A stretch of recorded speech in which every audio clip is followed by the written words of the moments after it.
ரெண்டு மலைக்கு நடுவில் அந்த ஊர் இருக்கு. ரெண்டு மலையும் ஒன்று சேர்த்து இந்த மக்களையும் நசிக்கிறேங்கிறாங்க. நீங்க அனுமதி கொடுங்க என்பதாக கேட்கும் பொழுது பெருமானார் ஸல்லல்லாஹு அலைஹி வஸல்லம் பொறுமையாகவே இருந்தாங்க. இவங்க இப்படி இருந்தாலும் இவங்களுடைய சந்ததிகள் இந்த தீனுல் இஸ்லாத்தின் பக்கம், இந்த உண்மையின் பக்கம், இந்த ஏகத்துவத்தின் பக்கம் வருவாங்க என்பதாக நான் நம்புகிறேன் என்பதாக அந்த இடத்தில் பொறுமையாக பதில் சொல்லி அனுப்பினார்கள் என்பதாக நாம் வரலாறுகளை பார்க்கிறோம். நபியினுடைய பொறுமைதான் இஸ்லாத்தினுடைய வளர்ச்சிக்கே காரணம். இஸ்லாம் எப்படி வளர்ந்தது?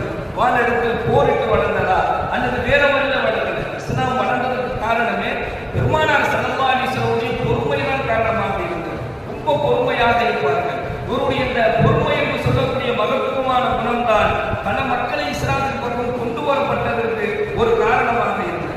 எல்லாம் வல்ல இறைவன் தன்னுடைய திருமறையிலே பேசுகின்றார், பொறுமையாளர்களே அல்லாஹ்விடத்திலே நேசத்திற்குரியவர்கள் என்பதாக. அவங்க எப்படிப்பட்டவங்களாக இருப்பாங்க அப்படின்னு சொன்னா வல்லதீனஹும் அனில்